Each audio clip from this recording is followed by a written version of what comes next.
Okay, तो cloud and virtualisation की इस वीडियो सीरीज की इस वीडियो में हम बात कर लेते हैं क्लाउड कंप्यूटिंग के बारे में ना।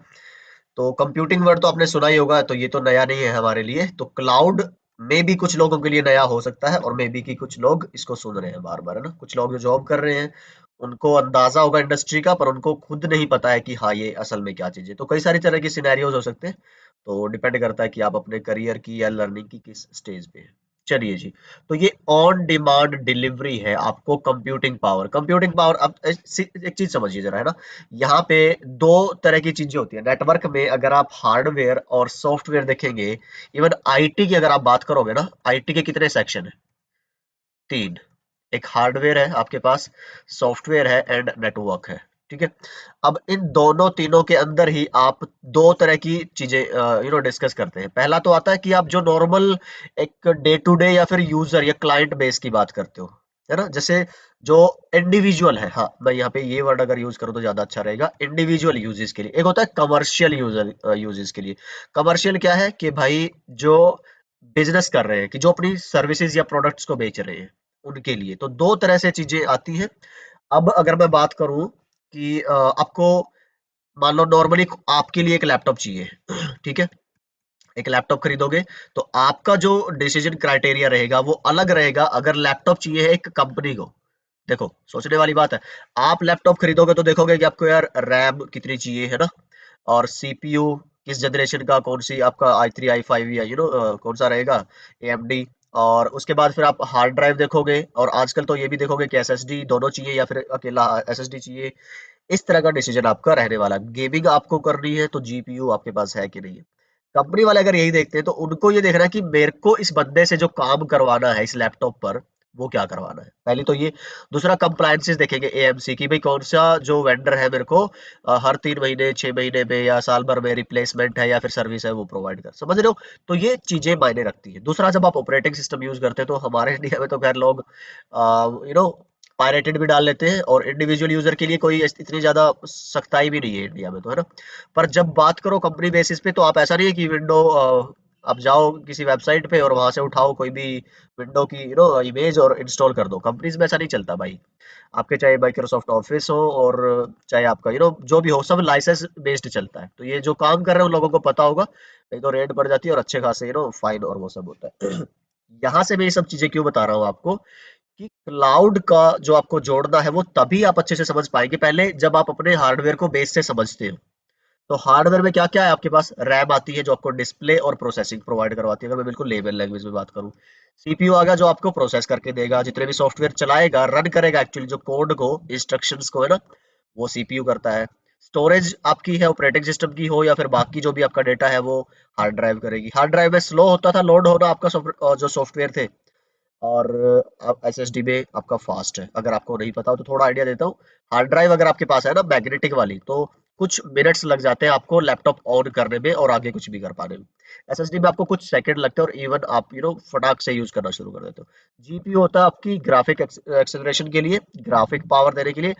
गेमिंग में जब बहुत छोटी छोटी बारीक डिटेल्स होती है ना, साउंड और वीडियो की खासकर, वहां पे जीपीयू यूज होते हैं। जैसे कोई अगर फिल्मोरा वगैरह पे काफी हैवी एडिटिंग करता है तो वहां पे भी जीपीयू का यूज होते हैं। तो एडिटिंग और इस सब के लिए, ग्राफिक्स के लिए चाहिए होता है। अब ये बातें थोड़ा सा, अब अगर हम जोड़ते हैं अपने क्लाउड कंप्यूटिंग से, तो इसको ऐसा समझिए कि मैं अगर आपको अपना लैपटॉप का स्ट्रक्चर दिखाता हूँ एक बार। कंट्रोल शिफ्ट एस्केप अगर आप करेंगे तो ये देख पा रहे हैं मेरा अभी कितना सीपीयू यूज हो रहा है? 27%। ठीक है। और ये पेन यूज कर रहा हूँ मैं, एप्लीकेशन फायरफॉक्स यूज कर रहा हूँ, कुछ टैब्स हैं, मैं अपनी स्क्रीन रिकॉर्ड कर रहा हूँ, एज चल रहा है मेरा, है ना। और पावर पॉइंट है, ये कुछ ये बैकग्राउंड की एप्लीकेशन है। पर स्टिल मैं सिर्फ अभी 30% सीपीयू यूज कर रहा हूँ, 25-20 है ना, इतना। और ये कभी होता जाएगा क्योंकि, अच्छा एक और चीज समझिए, रैम कितनी यूज कर रहा हूँ मैं? 80%, है ना। तो खैर रैम मेरे पास कम है, 8 जीबी ही है। पर अगर आप देखो मेरे पास 16 जीबी रैम हो, है ना, मैंने लगा रखे, जो कि नॉर्मल आजकल तो लोग 16 जीबी लगा ही लेते हैं, और खरीदते ही है 16 जीबी वाला। अगर लैपटॉप खरीद रहे हैं ना, डेस्कटॉप में तो आप कभी भी लगा लो कंसर्न क्या है ये समझो। मैं ये कहना चाह रहा हूँ कि कभी भी हम अपने कंप्यूटर के सारे रिसोर्सेज इस्तेमाल नहीं करते। मेरा 80% सीपीयू वेस्ट हो रहा है, तो क्यों ना मैं इस लैपटॉप पे कुछ ऐसे काम भी लगा दूं साथ में, जिससे मेरे को और अर्निंग हो या और लर्निंग हो, सीख सकता हूँ ना मैं, बिल्कुल। जीएनएस पे काम करना है आपको, कोई वेबसाइट डेवलपमेंट का टूल है ना, एक्स वाई जी कुछ भी हो सकता है, उस पे आप अपने सीपीयू को यूज कर सकते हैं। तो मेरा कहने का सीधा सा मुद्दा ये है, और इसके लिए आपको अलग हार्डवेयर, अलग लैपटॉप कुछ भी खरीदने की जरूरत नहीं है ना। एग्जिस्टिंग, तो जो आपका है इसी के अंदर आपके पास मान लो 16 GB रैम थी, आपके पास 4 कोर सीपीयू के हैं, और मान लो 4 या 8 जितने भी हो, आपके पास 2 TB की हार्ड ड्राइव है। तो आप क्या करोगे, क्लाउड कंप्यूटिंग का मैं आपको वर्चुअलाइजेशन का बेसिक बता रहा हूँ पहले, ताकि क्लाउड हम समझ पाए। ये बातें तभी समझ आएगी जब आपको थोड़ा वर्चुअलाइजेशन का आइडिया हो। तो शायद मेरे को पहले वर्चुअलाइजेशन की स्लाइड्स रखनी चाहिए थी, है ना। चलो एनीवे, डिस्कस पहले कर लेते हैं, स्लाइड तो आती रहेगी बाद में। आपने क्या किया, यहाँ पे एक बेस ओएस जो आपका होस्ट ओएस है ना, होस्ट बोलते हैं, वो डाल दिया इस कंप्यूटर पे, लैपटॉप पे आपने डाल दिया विंडोज 10 11 या जो भी आप यूज कर रहे हैं। इसके ऊपर जब आप इंस्टॉल कर देते हो वी एम वेयर, ठीक है। तो मैं एक बार आपको ओपन करके दिखाता हूँ। तो ये मेरे पास एप्लीकेशन है वी एम वेयर, ये दिख रहा है। तो यहाँ पे ये शॉर्टकट है मेरा। जब आप इसको इंस्टॉल कर लेते हो, अगर आप नॉर्मली जाते हो ऑनलाइन और VMware फॉर विंडोज है ना, विंडोज, तो यहाँ से आपको VMware वर्कस्टेशन मिलेगा। तो प्रो नहीं भी लोगे तो चलेगा, कोई दिक्कत नहीं है। और अब देखो यहाँ से फॉर विंडोज कहीं पे भी जाओगे, आप डाउनलोड कर लोगे, इंस्टॉल करोगे, तो आपको कुछ ऐसा इंटरफेस मिलेगा। यहाँ से फिर आप क्या हो पा रहा है देखो, जैसे create a new virtual machine करोगे तो सोचो, विंडोज चल रही है मेरे इस लैपटॉप पे, पर इस लैपटॉप में मैं यहाँ से लिनक्स भी इंस्टॉल कर सकता हूँ। अब मान लो उबुंटू कर दिया मैंने, है ना, नेक्स्ट किया, मेरी कहाँ पे सेव होनी है, मान लो जो मशीन बनेगी, अभी नेक्स्ट मैं एक आइडिया दे रहा हूँ आपको। और मशीन जब आप यूज करो, तो जी मैं इसको 10 GB दे देता हूँ फिलहाल। और जी नेक्स्ट करोगे, तो यहाँ से आप अपना हार्डवेयर चूज करो। देखो ये है जानने वाली बात, कि टोटल जो मेरी रैम है मेरे लैपटॉप में ना, वो 8 GB रैम है ना। यहाँ से मैं यूज कितनी कर रहा हूँ, तो इस मशीन को, जो ये उबुंटू की मशीन बनेगी, इसको मैंने 2 GB दे दिया, ठीक है। मैक्सिमम रिकमेंडेड मेमोरी कितनी कह रहा है ये, 6 GB। इस मशीन के लिए रिकमेंडेड मेमोरी कितनी कह रहा है, 2 GB, ठीक है। और गेस्ट ओएस के लिए 1 GB। तो आप किस तरह से आप काम कर रहे हो, तो ये मैं तो सेपरेट मशीन बना रहा हूँ, तो इसने अपने आप से क्या चुन लिया है आपका, 2 GB, ठीक। तो मैं नहीं कम ज्यादा करना चाह रहा, आपको करना है तो इससे आप यहाँ पे कम या ज्यादा भी इसको कर सकते हो, डिपेंडिंग अपॉन अगर आपके पास रैम अवेलेबल कितनी फिजिकली आपके लैपटॉप में। प्रोसेसर में देखोगे आपके पास नंबर ऑफ प्रोसेसर, मेरे पास यहाँ पे कितनी है, 32 कोर है ना, या फिर 8 कोर है, कितनी मेरी 32 है। मैं कितनी यूज करना चाहता हूँ, 2 या 4, इस वाली पर्टिकुलर उबुंटू के लिए, लिनक्स के लिए आप यहाँ से देख लो 4 या 8 कितनी करनी है ना। वो आप पहले ही सोच के चलो यार, मेरे को ना मेरी 32 कोर है, मेरे को 8 मशीनें बनानी है, तो किसी को 2, किसी को 4, किसी को 8, ऐसे डिसाइड, प्लानिंग पार्ट, है ना, हम हमेशा बात करते हैं। प्लानिंग पहले अगर अच्छी होगी, तो एग्जीक्यूशन में फिर आपको सोचना नहीं पड़ेगा। फिर ये आपको अडेप्टर कार्ड भी मिलेंगे, यूएसबी, और ये सब कुछ मिलता है। जैसे ही आप ये करोगे और आप फिनिश करोगे, तो जब ये स्पेशली उन लोगों के लिए बता रहा हूँ जिन्होंने पहले वर्चुअलाइजेशन पे और क्लाउड का मतलब ज्यादा जिक्र सुना नहीं है, काम भी नहीं किया, जिन्होंने वर्चुअल मशीन और ये सब कर रखा होगा, उनको शायद ये इतनी बातें ना अभी बोरिंग या एक्स्ट्रा लग रही होगी, तो वो स्किप फास्ट फॉरवर्ड कर सकते हैं। अब पावर ऑन तो नहीं कर सकता क्योंकि ओएस तो नहीं है। अब यहाँ कई तरीके होते हैं वर्चुअल मशीनें बनाने के, वो मैं नहीं डिस्कस कर रहा, इट्स नॉट अबाउट वर्चुअलाइजेशन, आपको एक आइडिया दे रहा हूँ पहले, फिर हम वर्चुअलाइजेशन की पर्टिकुलर बात करेंगे, मे भी किसी अलग वीडियो सीरीज में। यहाँ से मेरे को सीडी पे जाओगे, तो अब मैं अपनी आईएसओ इमेज चूज करूंगा। तो यहाँ पे जब मैं देख लूंगा मेरे लैपटॉप में मैंने कहाँ पे स्टोर करके रखा हुआ है अपनी ऑपरेटिंग सिस्टम, वहां से उठा लूंगा मेरा जो भी उबुंटू वाला है, और मैं इंस्टॉल करूंगा। ओके करते ही, अभी तो मेरे पास कोई इमेज नहीं है जैसे, है ना, मैं कैंसिल करता हूँ, और जैसे आप पावर ऑन करोगे वो इंस्टॉल होना स्टार्ट हो जाएगा। और इंस्टॉलेशन के फिर आपको पता है यार, वो अलग स्टेप है, वो करने पड़ते हैं, वो टोटली एक अलग चीज है। आइडिया क्या है कि उतना करने के बाद आपको यहाँ पे इस वाली साइड है ना, जो राइट साइड है, सॉरी लेफ्ट साइड है, मे भी आपकी राइट होगी, तो यहाँ पे आपको एक मशीन दिखेगी उबुंटू के नाम से, और ऐसी आप देखोगे तो जितनी मर्जी चाहो, जितना आपका राउटर इसका सॉरी पीसी का हार्डवेयर आपको इजाजत देगा, है ना, आप उस तरह से बना सकते हो। विंडोज की आप 10 करनी है, आपको सर्वर करना है, इवन 98 दिख रहा है कितनी पुरानी पुरानी, 95, अगर आपके पास इमेज है विंडोज 3 जो बिल्कुल शुरू में आती थी ना, 1990 95 2000 से के आसपास, वो भी आप इंस्टॉल करके देख सकते हैं कि हाँ यार उस टाइम पे लोग कैसे काम करते होंगे, है ना। और अभी इसमें 11 का नहीं है, तो मेरे पास पुराना VMware वर्कस्टेशन है। अगर मैं इंस्टॉल कर लूंगा नए वाला या इसको अपडेट करूंगा तो यहाँ पे विंडोज 11 का भी आ जाएगा। ठीक। तो ये सारी बातें होती है जी आपकी वर्चुअलाइजेशन की। तो बेसिक आइडिया ये हुआ, एक ही कंप्यूटर को, जो फिजिकल एक कंप्यूटर है, आप वर्चुअली मल्टीपल कंप्यूटर की तरह काम करा सकते हो। ठीक है, एक बार विंडो में लॉगिन करोगे, उसके बाद वर्चुअलाइजेशन में जाओगे, उसके बाद जो मर्जी आप अपनी मशीन पे काम करना चाहो आप कर सकते हो। आप लाइनक्स पे भी काम कर सकते हो। इवन आप कई लोगों का सपना होता है कि मेरे को यार, मैंने ना यार मैक पे कभी काम नहीं किया है ना, तो वो वर्चुअल मशीन मैक की इंस्टॉल कर लो और करो काम। बिल्कुल ऐसे ही फुल स्क्रीन आता है और जो मर्जी रियल टाइम एक्सपीरियंस। आपको इंटरनेट चलाना है, उस पे इंटरनेट भी चलेगा, प्रिंटर शेयर करने वो भी होंगे, जो भी आपको करना है वो that is your separate hardware ना। ओके। ठीक है, तो ये एक आइडिया हो गया हमारा वर्चुअलाइजेशन का। ओके। उसके बाद अगर मैं जोड़ूं कि वर्चुअलाइजेशन का क्लाउड कंप्यूटिंग से क्या लेना देना है, तो ये थोड़ा सा एक बार हम जान लेते हैं। अब देखिए जरा, पहले क्या है, इंडस्ट्री में सर्वर होते थे कि जैसे मैंने आपको अभी लास्ट वीडियो में बताया था ना कि DHCP के लिए अलग फिजिकल हार्डवेयर खरीदना पड़ता था। उसके अंदर CPU भी होता था, उसके अंदर रैम भी होती थी, उसके अंदर स्टोरेज और ये सब कुछ भी होता था।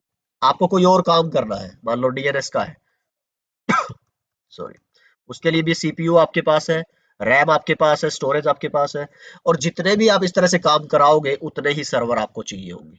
ठीक है। आगे सब मैंने ग्राफिकली ये इमेजेस बना बना के बताया हुआ है, पर एक बार बस समझ लो थियोरेटिकली कि कॉन्सेप्ट क्या है। एक बार कॉन्सेप्ट समझ आ जाए फिर तो थ्योरी पढ़ने का मजा तभी आता है ना, आई गेस।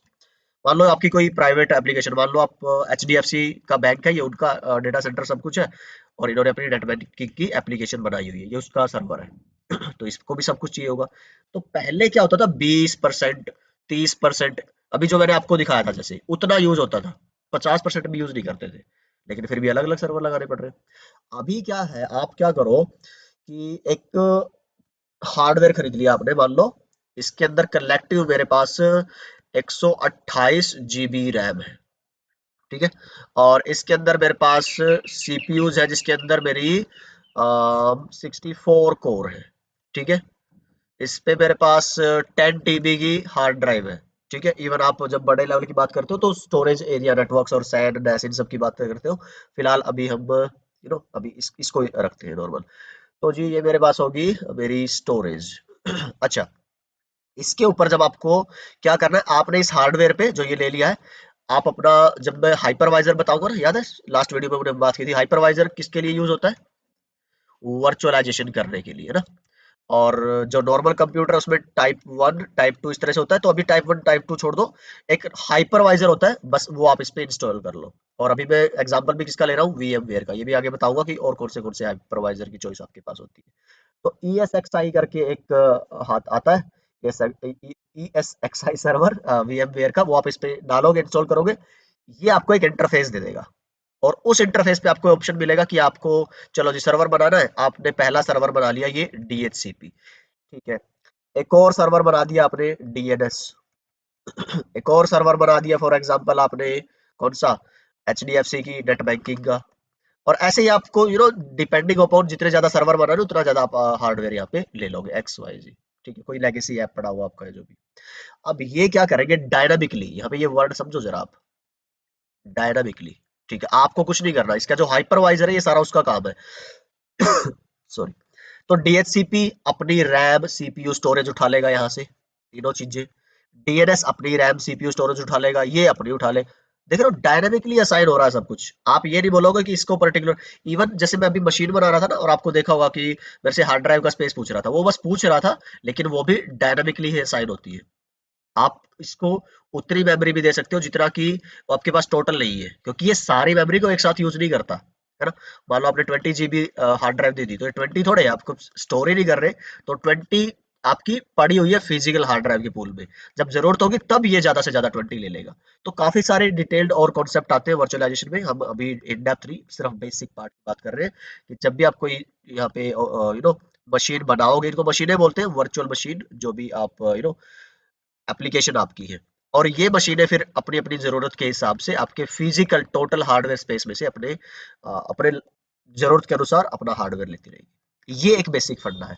अब ये क्लाउड का बैकग्राउंड क्यों है, ये समझने वाली बात है। एक एग्जांपल देता हूँ सिर्फ इस वीडियो में, और बाकी सारा आपको आगे विजुअलाइज करके बताऊंगा। क्लाउड का सबसे बेहतरीन एग्जांपल, जो कंपनीज ज्यादा बोलते हैं ना, मरती है जिस बेनिफिट के लिए, क्लाउड के पीछे भागते हैं सब लोग कि क्लाउड क्लाउड ये क्लाउड हुआ ना, जान बचा दी है ना। ठीक है, आपने क्या बोलते हैं, ब्लैक फ्राइडे सेल सुना होगा, बिग बिलियन सेल सुना होगा, पता नहीं फ्लिपकार्ट वाले या अमेजोन वाले मिंत्रा वाले ये अलग अलग सेल्स लगाते रहते हैं। ठीक है, अब क्या लगता है कि जितना उस टाइम पे क्राउड होता होगा, तो क्या नॉर्मल डेज में भी इनके अंदर उतना ही क्राउड होता है? नहीं जी। तो क्या लगता है कि जैसे एक दिन में नॉर्मल जो फ्लिपकार्ट की बात कर लो आप, है ना, फ्लिपकार्ट पे एक दिन में आते होंगे जैसे 1 लाख लोग पर सेकंड, है ना, और जो सेल के दिन है उस टाइम आगे 10 लाख लोग 1 सेकंड में। ठीक है, तो इनका सर्वर उतना ही पावरफुल होना चाहिए, इनके पास स्टोरेज, इनका सीपीयू, इनकी रैम। तो क्या ये 1 या 2 दिन के लिए इतना बड़ा डेटा सेंटर स्पेशली लगाएंगे और साल भर बंद रखेगी? नहीं। तो ये लोग क्या करते हैं, इनका अपना खुद का कुछ है ही नहीं। ये अमेज़न, गूगल या जो भी मार्केट में प्लेयर है, सीएसपी क्लाउड सर्विस प्रोवाइडर, ये उनसे सब्सक्रिप्शन लेते हैं और उनको बोलते हैं भाई, वैसे तो खुद ही मैनेज करते हैं लोग, ऐसी बात नहीं, पर हम एक लेबल लैंग्वेज में समझ रहे हैं। ये बोलते हैं कि भाई मेरे को 2 दिन के लिए इस टाइम से इस टाइम तक इतने सर्वर चाहिए, इतने से इतने, मतलब मेरा इतना ट्रैफिक होने वाला। और इवन अगर आप नहीं भी बोलोगे, तो आपकी जरूरत के हिसाब से, है ना, पहले मान लो आपका काम चल रहा था 10 वर्चुअल मशीनों में, या फिर वर्चुअल मशीनों की बात मत करो, आपका काम चल रहा था 128 जीबी रैम में, और उन 2 दिनों में आपको चाहिए 512 जीबी रैम, तो आप चैन से सो, अपना बिजनेस करो। ये रैम कम ज्यादा अपने आप होती रहेगी। जब आपकी सेल खत्म हुई, लोड कम हो गया, तो दोबारा से आपको कितने का पैसा देना होगा? 128 जीबी का। तो आपने अपना कोई हार्डवेयर लगाया? कुछ भी नहीं। आपने कोई इन्वेस्टमेंट किया अपने लेवल पे? आपने कोई सर्वर डेटा सेंटर बनाया? कुछ भी नहीं। कोई एम्प्लॉय हायर किया? नहीं। आपने कोई बिजली की, आपने कोई मेंटेनेंस की या कूलिंग की टेंशन ली? कुछ भी नहीं। सारा का सारा किसका है? सामने वाले का, क्लाउड सर्विस प्रोवाइडर का। इसलिए कंपनीज पागल है कि जो स्केल इन, पागल in the sense wrong way नहीं, कि अच्छी सेंस में, कि इसलिए कंपनीज पागल है क्लाउड के पीछे, क्रेजी है, because it's too much benefit giving to them. क्या बोलते हैं उसको? एक प्रॉपर वर्ड होता है, बाद में बताऊंगा। Scale in and scale out, कि भाई जितना मर्जी आपको जरूरत के हिसाब से यूजेबिलिटी बढ़ानी है बढ़ाओ, कम करनी है करो, बस अगर यूजेस ज्यादा हो रहे हैं तो यू पे मोर, और कम हो रहे हैं तो यू पे लेस। इतनी सी बात है, ये फायदा है क्लाउड का। बाकी सारी बातें हम करेंगे अगली वीडियो में, जो कायदे से, तरीके वाली और थ्योरी के हिसाब से। And I guess this video was informative for you guys. I will see you in the next one. तो सीखते रहिए, सिखाते रहिए और मस्त रहिए। Bye bye.